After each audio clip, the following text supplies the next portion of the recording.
Good afternoon and welcome. I'm 𝗔𝗦𝗖𝗘𝗡𝗗. I serve as Director of Alumni Engagement in the Alumni Association for the University of Memphis. And what a privilege it is to welcome you to the Alumni Town Hall for a conversation with President Hardgrave and Dr. Samuel Pieh, taking place right here at the Pieh Hardaway Hall of Fame on the Central Campus. Today, Drs. Hardgrave and Pieh will share insights from the past year as the university embarked on a bold journey to chart the institution's course for the next 5 years. Now, 2 months since releasing the university's Ascend strategic plan, President Hardgrave has made it a priority to work close with the Alumni Association and university advancement to ensure that we're engaging alumni in meaningful and impactful ways that support your professional and personal aspirations while also keeping at the center student success and institutional advancement. Now, before we start the conversation, I would like to introduce alum and board member of the National Alumni Association Executive Board of Directors, Dr. Samuel Pieh. Dr. Pieh is a 2002 graduate of the College of Arts and Sciences, recently elevated to Chief Executive Officer and Administrator of Baptist Memorial Hospital-Crittenden. And we're so proud to call him a tiger. While our president needs no introduction, Dr. Hardgrave joined us a little over a year ago, and one of his first conversations was right here at an alumni town hall. Since then, he's rolled up his sleeves and gotten to work building a plan that will ascend the university to new heights with a sole mission to produce well-rounded, successful graduates and cutting-edge research for the enrichment of our ever-changing society. Without any further delay, let's get into the conversation. Well, I guess I'll jump right into a question for you then. What's been surprising for your first year here so far? I think from a personal perspective, the thing that my wife and I have found to be most surprising about Memphis is that this is for my wife and I, this is actually the first city we've ever lived in. We've lived in college towns: Auburn, Alabama, Fayetteville, Arkansas, Stillwater, Oklahoma. So we've always lived in college towns, and so this was our first city. And so I think the thing that really has been interesting and surprising is that for a big city, this is a really small town. It didn't take long before you kind of get to know everybody, and it's rare that we're out when we do have a night to ourselves and we go out, we will run into somebody that we know already. And so that's been surprising. So in a very good way, right? As we have all the benefits of having things close by and having the benefits of a city, yet it feels small. So from a personal perspective, that's been the most surprising thing. Yeah. And a very pleasant surprise. Oh, no, I'm glad to hear that. And you can get to just about everything in 20 minutes. Yep. Is one of the main attractions for Memphis. And I mean, a lot of people that choose to reside here, that's one of the biggest selling points. And I mean, we were joking around earlier that even several individuals' kids go to the same school. Yeah. And we never knew it until after the kids came over to the house. And it's like, hey, it's you. So is there anything that's not on your CV that you're able to share with us publicly? There's a lot that's not on my CV. I will share something with you that it actually was something that I felt kind of drew me to Memphis. And you will not find it on my CV. Is I'm a first generation high school graduate. Wow. Nobody in my family had ever graduated high school, including 2 older sisters and an older brother. The expectation for us was to get through the 10th grade. And so I kind of broke that in my family. So, and then didn't stop. So you won't see that on the CV, but it certainly flavors everything that I do and how I approach our responsibility and our obligation when we get students. Higher education is a life-changing experience for many of our students today. Many of our students are still first generation. I mean, almost half our students are first generation students. For these students, it's a generational change when they finish. And so I kind of take that personal because I can see I can see myself in them as they're going through. Well, I'm glad you mentioned that, and that's a powerful story because a lot of kids, especially in Memphis and throughout the Mid-South region, they are the first generation individuals that get a chance to go to get an education. And Yep. so the fact that they have a president now that can have that same storyline really does connect. So from that perspective, what initiatives perhaps that we're working on that tie directly into this and strategic vision? And so that we're going to be doing that kind of help others have access perhaps to that education. So I'm gonna back up just one step. Okay. And I'll answer that one directly because one of the things, yes, I do carry one of these around with me at all times. This is our strategic plan, and it's everything that's in here is out on our website. But there's something very real about just having it here. And the backstory I want to get before I directly answer that is that I've been here about a year, and when I came in, the Board of Trustees asked me to assess our situation and develop a plan to take this university into the next, not just the next 5 years. It's a 5-year plan, but really that's just to see if we're on the right path, but really one that would set us up for the next couple of decades. And so I did take several months really to make sure that I understood the city, that I understood our community, that I understood the university. And we did a lot of analysis and really looking and digging into data and talking to a lot of people. By the time it was all said and done, more than 1,100 people participated in the process of developing this strategic plan. And I've written and been involved in a lot of strategic plans, and I've never been involved in one that was so broad from participation. And I think that's a testimony to what the university wants, what the community wants. But here's what I went to the board. I think it was maybe at the September board meeting. And that was after I'd been here several months. And I told the board at that time, look, we've looked at a lot of things, and this university is at a crossroads. And we need to make a decision for the university for the next decades. And the crossroads we faced was that we could either go down the path of being a very strong regional university. And if you think about the origins of this university and why we've been here, we've been a regional university. That was our formation. That was why we were here. But over time, we developed more and more national tendencies. Right. So we had, R1 status in December of 2021 that put us among the top 150 schools in the country from a research perspective. That puts us on a national stage. Obviously, our athletics has put us on a national stage. We have programs that are nationally ranked, put us on a national stage. So we had been a regional university that now was starting to kind of act like a national, but you can't do both. You really do. To be successful, you've got to be one or the other. And so what I went to the board was, okay, we can either go down the path of doubling down being regional, or we can go down the path of being a national. And they asked what does that look like and what does that mean? And so we talked through that, and the board's direction to me was develop us a plan for what it looks like to be a national university. And so that's what Ascend, and that's why the name Ascend is there, is to go to that next level, right? To continue that upward trend.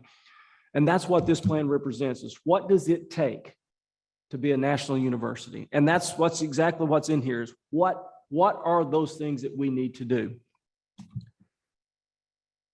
One of the things that we need to do, and now I'll get back to your question that you asked, and sorry it took me so long to get back to the answer, but when we look at our student body, one of the things that we know is coming, and it's actually been coming now for a few years, is we're going to have fewer and fewer 18-year-olds in this country.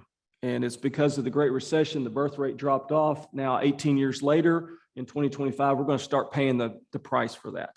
So we're going to see about a 10 to 15% decline in the number of 18-year-olds over about a 3 or 4 year period, starting in 2025. And we've already actually started seeing that, because the decline in birth rate started a little bit. It got exaggerated during the recession.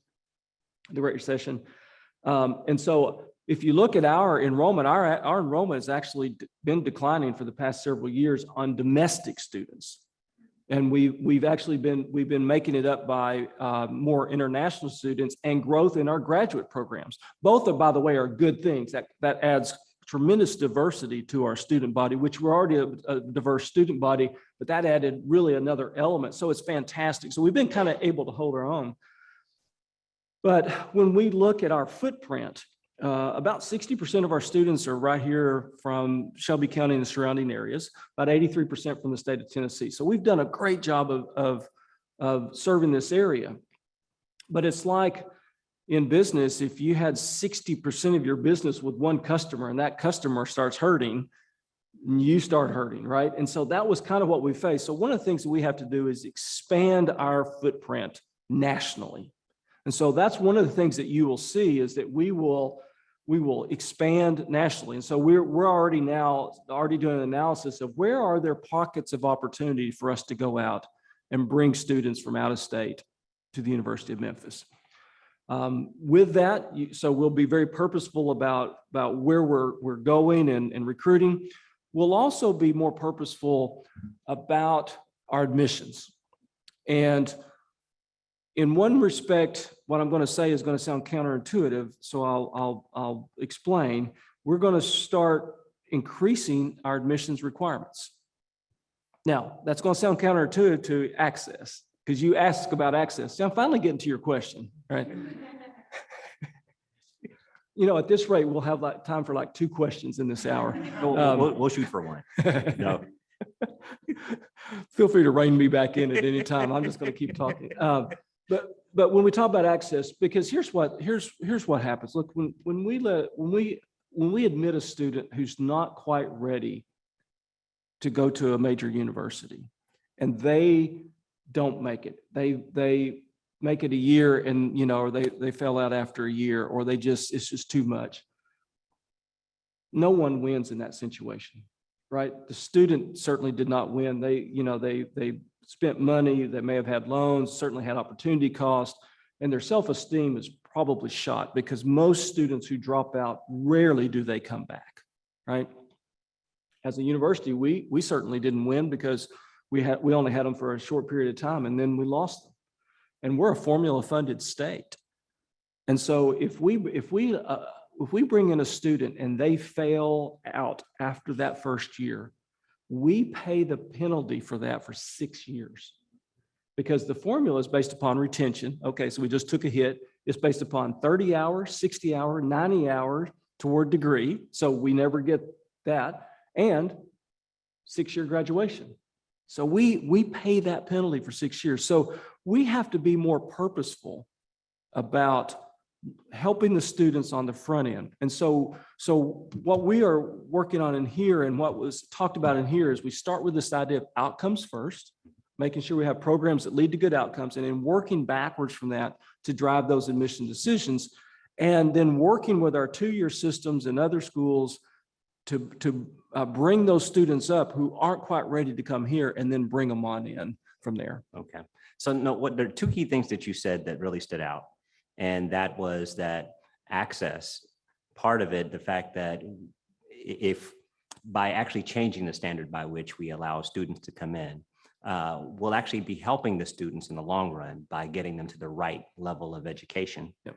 And then also from a institutional standpoint, from a quality outcomes, it does reflect better upon the University of Memphis as well. Yeah, absolutely. Understood. So that makes sense. And one thing that as part of this discussion that we're kind of really aligning on is that national footprint. So as a part of the members for the National Alumni Board, one of the charges that we've been asked is, where are some places that we can help leverage and support growing our alumni chapters. Right. And so I know that you and several other members have done the roadshow and gone to some key areas to really help cultivate and have those pockets. So, I mean, are you guys able to share like what are some key areas or regions that we're looking at that we've identified that have some great opportunities for alumni chapters to grow in?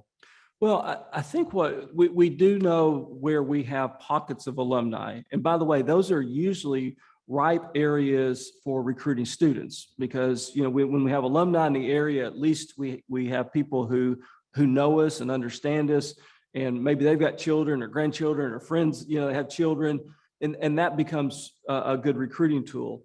But we've been to, Atlanta and Houston and Dallas and around. And, you know, I'll take Houston, for example. There's several hundred alumni, probably more than that. And looking at the Kimberly there, give me a number. Do you remember the number?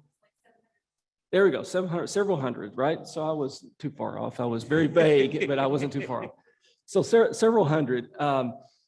And the thing that has really been striking to me as we go to these areas is we have these key alumni, great alumni in areas, and I don't think we've probably activated our alumni base as much as I would like for us to. And so that's one thing that we're going to do. We're going to have to do is to be a national university, we have to have our alumni engaged in helping us. We cannot do this sitting here alone.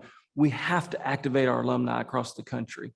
And so that's where the alumni chapters come in. That's where just getting out and getting people excited about what we're doing. It's one of the reasons why I'm willing to go out and, you know, anywhere at any time and talk about this, right? Because we all become evangelists for what we're doing. And we all have to believe in what we're doing. And we all have to pull in the same direction to get there, because admittedly, and if you haven't taken a look at this, please do so. It's a heavy lift. It is a heavy lift. This is not one of those where you look and go, oh yeah, okay, we'll just keep doing what we're doing and we'll be fine. That is not the case. It is a heavy lift. And so we're going to have to engage everyone, our alumni, our friends, the business community, foundations, state, federal. Now we've got to engage everybody to help pull us along. Well said. And for those that have not had the opportunity, definitely check out the Ascend. It has 7 key goals, strategic goals. That's right. Over 5 years, but a lot of the heavy lifting is not over 5 years. A lot of the heavy lifting is like between now and middle of this year, I believe. And so it does answer the why, the what, and the who. That's right. That's right. Did I say that right? But, yep. Yeah. Essentially those. So one of the key things too that I do want to connect to that is, as being on the board, one of the focuses that we have for the alumni board is activating and coming up with the criteria for what it needs to look like to have an active member, to really kind of clearly define that. Because it's one thing to kind of have the social aspects of it, and versus when you look at the national alumni, you have fanatics. Yeah. Not just like, you know, individuals that will come out on game day, but individuals that will literally paint their house and drive, you know, their cars in black and yellow. And it comes with a commitment. It's not just a time commitment, but also financial commitment as well. And so from a activation standpoint and from a time commitment standpoint, are there any specific things, at least in your mind, that you're thinking, hey, from an alumni association, from alumni out there, I would like to see this, or these are the specific things I would like to see? What comes to mind when I ask that question? Well, I would hope, one of the things that comes to mind, I would hope they would paint them blue and gray. Blue and gray? Yeah. Not black and yellow? No, not black and yellow. Okay. Yeah. It really is about, in my experience in working with alumni, is that there needs to be a purpose, right? There is that social thing, but beyond the social thing, what can we grab onto, and what can we rally around? And that's where I think this is important, and it's incumbent upon us and our organization here inside the university to go out and talk about the things where we need alumni to help us, right? And yes, I mean, a big part of it is generating more financial resources for the university, but it goes well beyond that, right? It's finding those inroads into companies to hire interns and hire graduates. It is finding those alumni who are willing to come back and talk to classes, right? Our students, if as an alum in this room, if you have not been back and talked to a class, I cannot overstate how powerful that is for a student to hear from you, because they can see themselves in you. They'll project themselves onto you because you were here, and they can see, oh, you know what, there's a path for me there. So coming back and talking to classes, get involved in advisory councils, mentoring students. It's a tremendous, tremendous opportunity. And we can't get enough mentors. I wish we had the opportunity to make sure every student had a mentor, make sure every student had an internship, right? So those are things but we have to do that at the university to get the alumni involved, so that when we come to you, we say, look, here is where we need your help. And these are 6 areas. And let me tell you, if you do these, here's how it's going to help our students. Here's how it's going to help us be a better university. Not just coming in and say, hey, we need you to give on an annual basis, or we need this gift for that. No, it's more than that. It's about a holistic ask of these particular things that we need, so that everybody can find their spot wherever they're at in life, and whether they're a new alum. And that's the other thing we have to do, is get sure we get our young alumni involved, right? Not wait until somebody has been out 30 years and we show up and go, hey, you've been pretty successful. I'm from the University of Memphis. I'm here to say hello. We need to make sure that we get everybody involved, really from the time they're a student, a young alumni, throughout their careers. And I'm glad you mentioned that, because that's actually, I think, number 2 for the goals, and that is the opportunities. Yeah. And so as alumni, we have that opportunity definitely to partner with. And I think the way was said beautifully was with the deans as the CEOs for their areas. Yep. And so we can help support them, especially with our resources and time. Yeah. So as far as time frame, I just want to make sure How we doing? Doing good. Oh, we're good. Okay, good. I've got time to answer like 2 more questions. All right, I'm going to pivot real quick to something that I know that is on Nestor's mind, and that is, so the plans for, are you able to share any updates on the plans for the Liberty Bowl, FedEx Forum, on the upgrades now, since we've had some support now from the state regarding that?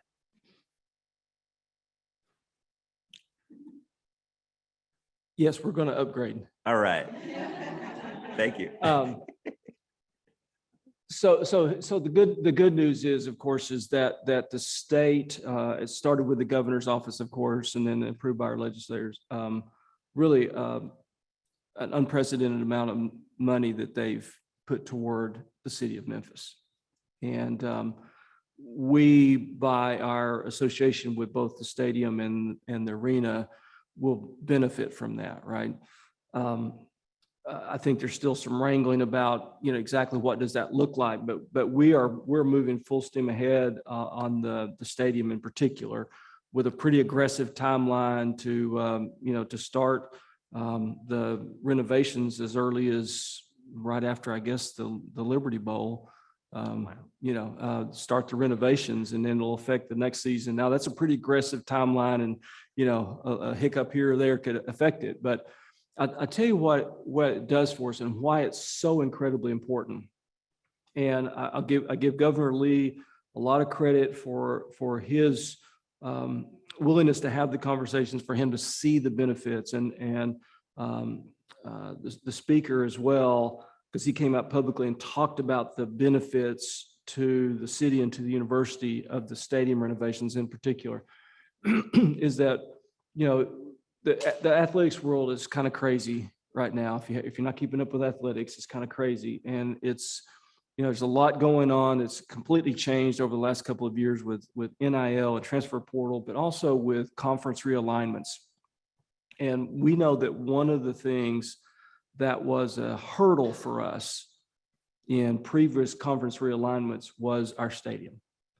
And, it was just not up to what you would expect from a Power 5 conference. And if that's where it's where we want to be, and that's where we want to be, by the way, then we needed a better stadium. So this actually is a huge benefit for us in removing a hurdle that was in our way of potential conference realignment hopes. Okay. No, I appreciate you That's sharing that's that. why it's so important. That's why we're very quietly, celebrating. It's not our stadium. Let's make sure we're clear about it. It's not our stadium, it's the city's.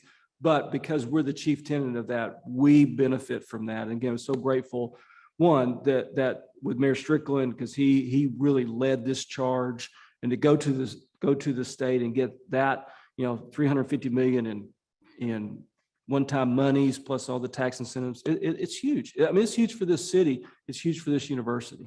Yeah.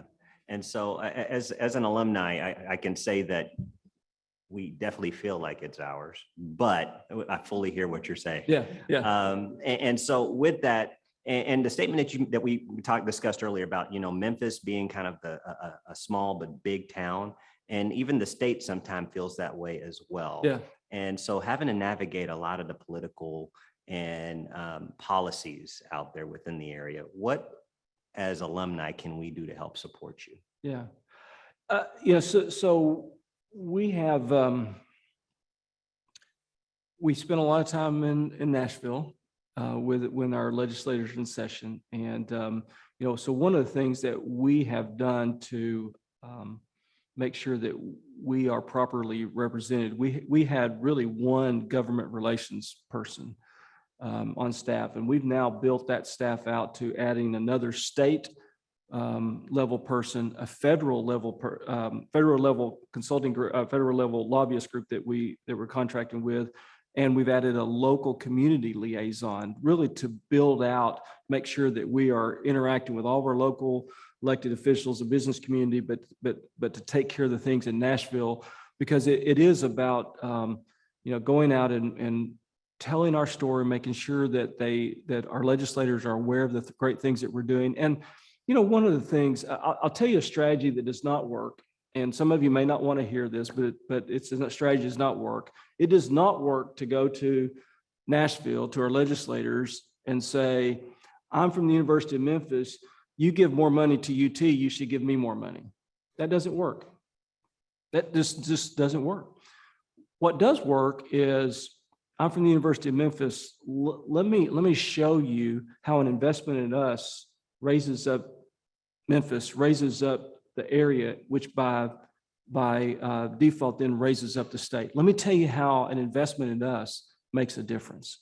And that's the strategy that we're taking, and it's starting to pay dividends. And I'll point to last year's session when the state invested $50 million in our research efforts, right? I mean, that again, you think about that, the state put $50 million into this university in an endowment, and then allowed us then to match that. So we'll raise $100 million by the time it's all said and done to support research. Why? Because there's value in it for the state.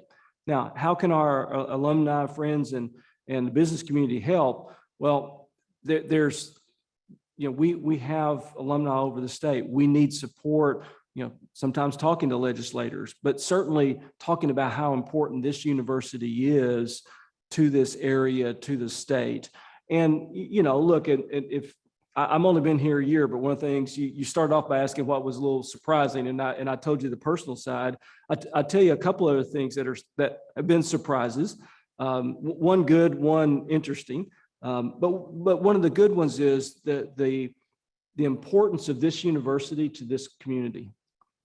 I tell this a lot because I've never seen anything like this for a campus, an urban campus that we are, the University of Memphis, the importance of this university to this city. I've heard the mayor say it many times in public speeches. There's three pillars that kind of hold up this city: FedEx, St. Jude, and the University of Memphis. And that's a weighty responsibility that we gladly accept. But I'm telling you, I've never seen anything like this in the country. You can go to any other city who has all kinds of major universities, and the universities are not that important to the city. It's nice that they're there, but you will not see another city of this size where for the city officials, where the community will say, that's how important this university is to this city. So that was a very pleasant surprise, and one of just the importance of that. One that's a more interesting one is that where West Tennessee kind of gets viewed by other parts of the state as kind of way over there, in West Tennessee, maybe even in Arkansas. I mean, it's, just about how we kind of push us over there. In fact, I will share with you, this has been recorded, isn't it? No. It is. I see Kimberly said yes. Is somebody recording this? Yeah, I better not say this then. All right. We'll have another conversation later on when it's not recorded. But just about how we're viewed at other parts. I'll go ahead and tell it anyway. I had a legislator, so I was in visiting, trying to make my rounds with all the legislators, and I had a legislator say, this legislator was over on the far side of the state, over in Johnson City, if you know where that's at. Mm-hmm. Yes, sir. This legislator said, I was fairly new in the job. This was last session. Said, Bill, I don't know if you know this, but in Johnson City, I live closer to Canada than I do to Memphis. Now that's a very telling statement, isn't it? Because the message was, I'm closer to a foreign country than I am to you. Both physically, mentally, right? And so that was, but that kind of set the tone that that we see. And so, look, you all who've been in Memphis for a long time have seen this for a long time. I'm seeing it as an outsider coming in as, we kind of have our own battles we have to fight, right? And we have to show our worth. And look, I think we're making progress.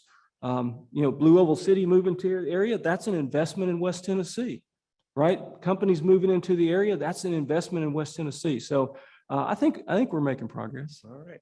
I definitely agree on that. Now, one thing you mentioned earlier was the investment for the research. So at this point, what do we need to do to kind of sustain that R1 status that we've gotten here for the university? Well, so, there's a measurement that's done every 3 years. So it's really, we were classified as an R1 in December 2021, and they actually start measuring, because it's on a 3-year cycle, but they actually start measuring immediately the next year. And that's pretty quick. Yeah, and so you almost, as soon as you get it, the next cycle is almost set already. There's, because they start measuring. So they measured in 22 for the next measurement that'll come out in 24. But you're measured every 3 years. And in one respect, it's fantastic that we got R1. It really does put us on a different level. We probably got R1 sooner than we should have, and sooner than we all expected here, right? And sometimes it's kind of like the dog is chasing the car and caught the car, and it's like, oh, now what, right? But in a good way. We've got to build, what we have to do though to sustain is we have to build the infrastructure here to be an R1. Honestly, we don't have the physical infrastructure. Less than 3% of our space on this campus is research space. Now think about that for a second. We're an R1, which puts us among the top 150 schools in the country in research, and less than 3% of our space is dedicated to research. And every square inch is already fully utilized. We even have a professor who converted a restroom in the engineering building to a lab. I mean, that's how desperate we've gotten for space, right? So like experiment 2 is install number 3, right? I mean, it's sorry. But I mean, we've just kind of squeezed out every inch of space we can. We've got to build out that space. And so that's really the next big thing for us, is building out that infrastructure. But along with that, some big things for us to attain to retain R1 is we have to recruit and retain fantastic faculty.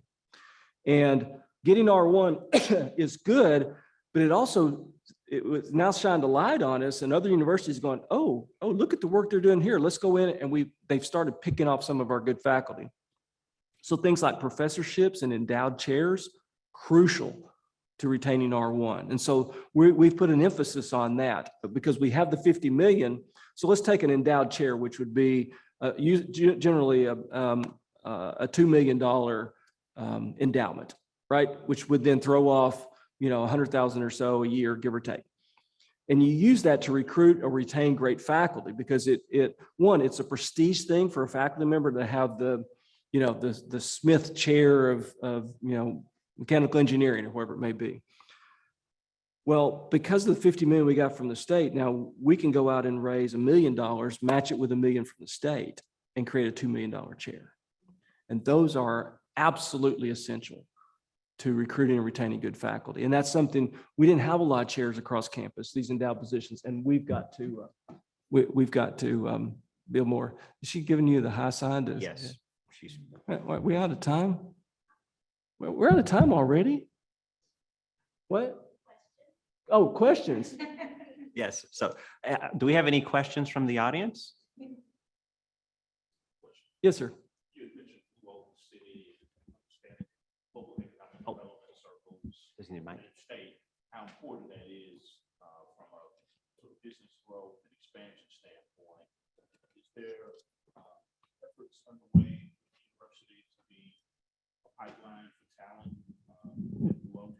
There is. We have been in constant contact with the folks at Blue Oval, and we've made it very, very clear to them that we want to be their partner. Now, we know that their first priority is to get the facility up and running and get 6,000 people primarily on the assembly lines, building vehicles.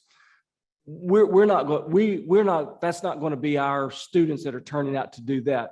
But there are other ways that we can help, right? With, training the trainers or making sure that, as they start growing, the back office workers, the logistics providers, or, all those things are what we can do. I mentioned earlier that we, in our government relations and community relations office, we added a person who is our community liaison. We actually hired Ken Moody, who's a former basketball player here, has worked for the mayor for a good number of years, so he knows everybody. And so we just hired him a few months ago, and he is our forward point person. He is everything forward because it's that important to us. And I had an opportunity when they had the big celebration to kind of kick things off. It was probably a month or so ago now. Out at Blue Oval City, and the CEO was in town from Ford Farley, and I had a chance to meet with him. And at the end of our meeting, I gave him two things. I understood he was a basketball fan, so I gave him a University of Memphis basketball, signed by Penny, and a card. And the card simply said, "We want to be your partners. Tell us how we can be better partners." And I meant it sincerely. And that's the approach that we've taken with them, because we know not only they're going to add 6,000 workers, but all the supplier network that'll grow up around them, it'll probably be another 20,000 workers by the time it's all said and done. We have a role there as a university, again, as they grow out some of these back office jobs, is to help build the workforce. And right now, when they're coming in and they need 6,000, the reality is we don't have 6,000 extra workers here. Well, one of the ways that we build up the workforce here is that I talked earlier about expanding our footprint nationally. The more students that we can bring into the University of Memphis, we actually build our workforce. We know from our prior year stats, if you recall, and I won't quiz anybody, but I said 83% of our students come from the state of Tennessee, which means 17% do not. Of those 17%, about 90% of those students stay here when they graduate. So we are a net add to the workforce. Well, so if we bring in more of those students, right, they're going to come in. They know Memphis. They love Memphis. I've talked to almost every CEO of major corporations in this city, and every one of them tell me the same thing. Hey, we'll hire every student that graduates from the U of M and it's in a program that's applicable, because they will stay with us. And so we are trying to expand that footprint. So we bring it in, so we start building up that workforce to help Blue Oval, but also help St. Jude, who's going to be adding 3,000, to help AutoZone as they grow, to help IP as they grow, to help Baptist as they grow, to help everybody. That's one way we can contribute. And that's one of the things I talked about when we go to the state and we say, let's tell you how we can help. We can help by every student that we bring in from out of state and we educate them. 90% of them are going to stay right here. And not too many people can say that at all. Yep. Yes, ma'am. Oh, Hi,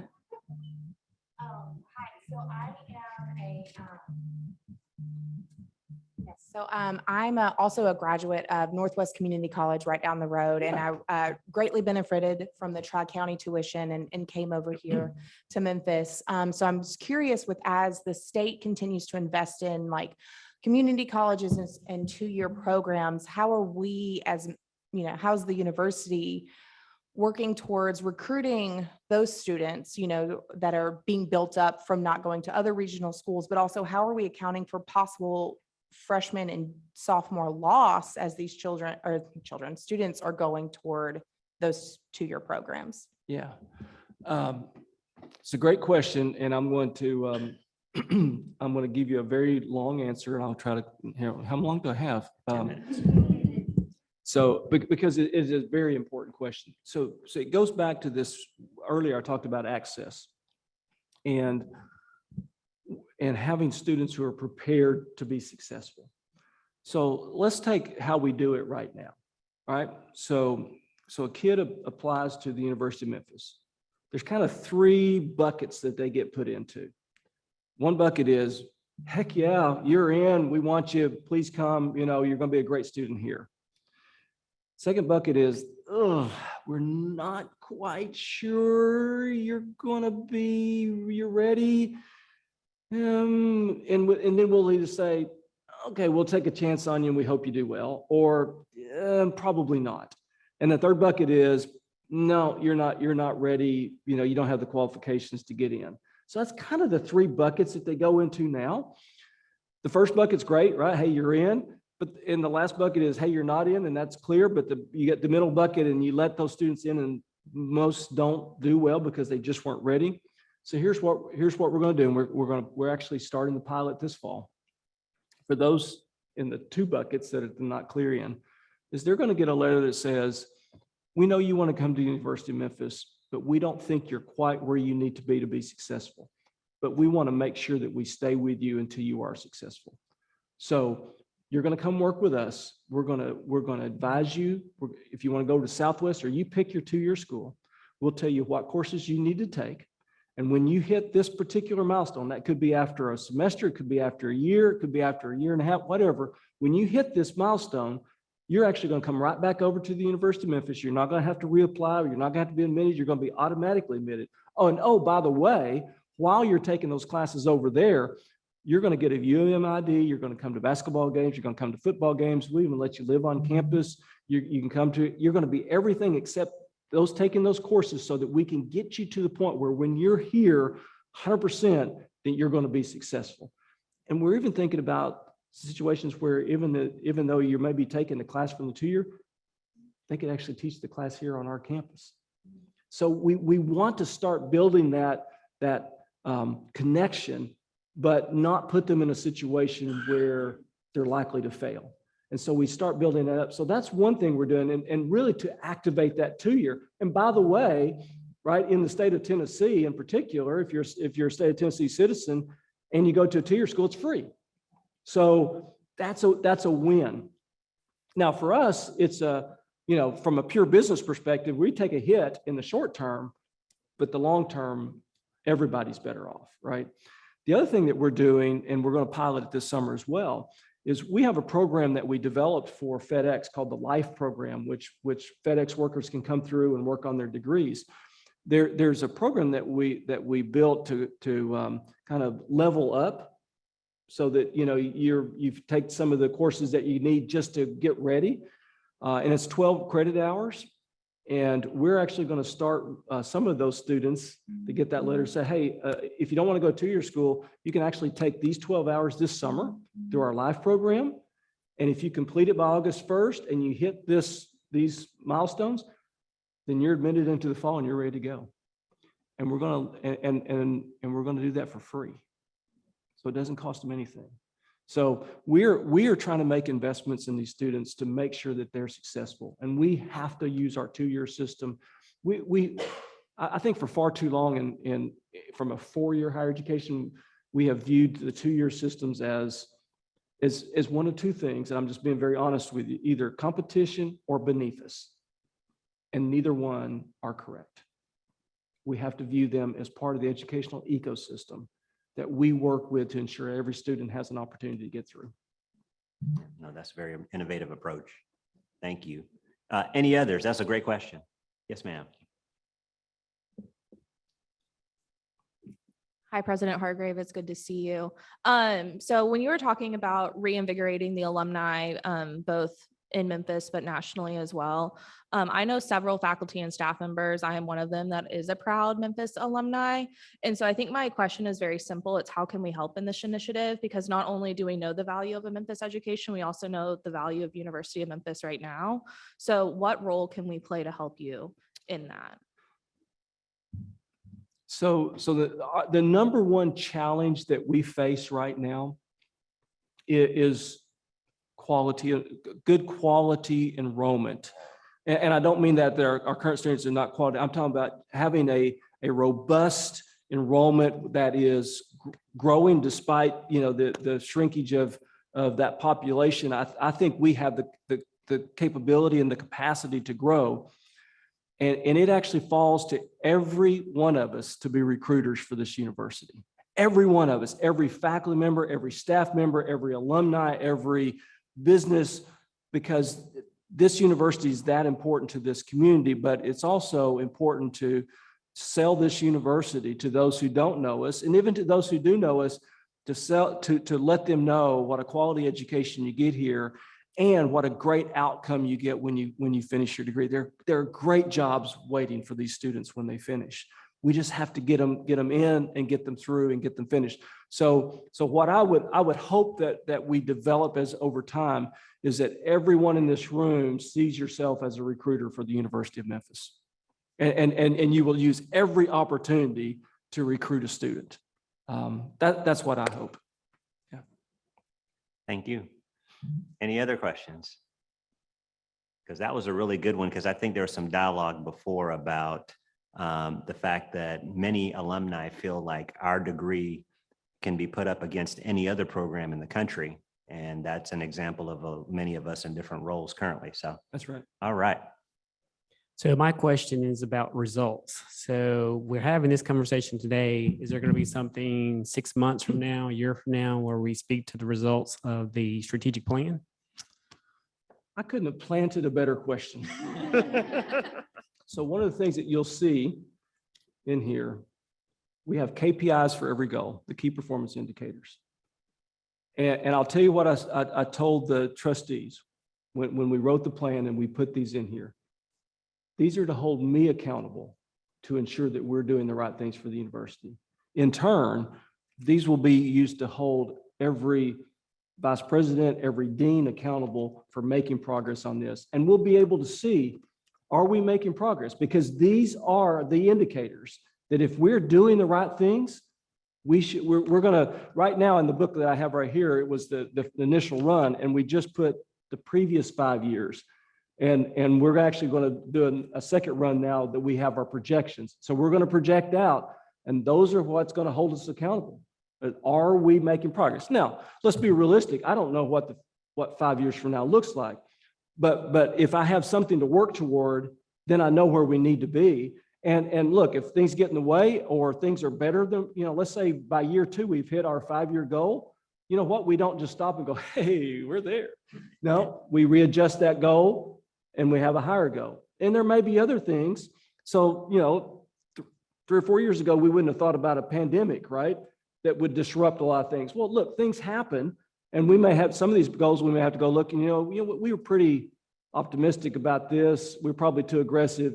This is not going to happen. Let's readjust this to something that is more realistic. But I think you'll see, again, these will all be on our website. You'll see that our goals are very aggressive across the board. And I'd rather be aggressive and undershoot than not be aggressive and hit the target every time.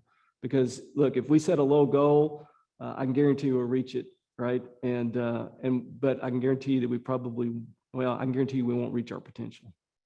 So I'm okay with being a little short on the goal if that was a very aggressive goal. So thanks for the question. That was a good one. So. Great question. Any others? Got time for 1.5 questions?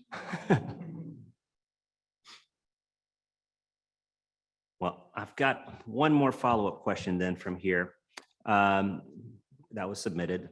What initiatives will the university use to increase retention, connect students of all backgrounds to high-quality internships and workforce opportunities? I think you've already touched on both of those aspects, but maybe not as a whole. Yeah, and when you look at the plan, you'll see that it's the first three goals are all around the academic and the students: access, opportunity, outcomes. But we start with outcomes first. And one of the things that we will start doing this year is we will collect data on every graduating student. Before they graduate, their last semester, we'll know, are they going to work? If so, where are they going? How much are they making? Or if they're going to graduate school, where are they going? What are they going to be studying? Because we have to know what those outcomes are. And right now, we don't know that across the campus. And frankly, if we have programs that don't lead to good outcomes, then either we need to modify those programs to lead to good outcomes, or we need to stop doing those things. Because the number one, excuse me, the number one decision criteria for a student today in choosing a university and a major is what happens when I graduate. That's the number one criteria. And so we have to, if we want to be good stewards of those students and we want to be evangelists and recruiters, then we have to tell them, if you come here and you go to this program, this is what's going to happen. And you know what? We're going to put it on our website. It's going to be on the front page, every major. Here's the outcomes. Pick this major, and we're going to tell you how many students got jobs, what salaries they're making, where they're going to work, if they went to graduate school, where they go. We're going to do that for every program.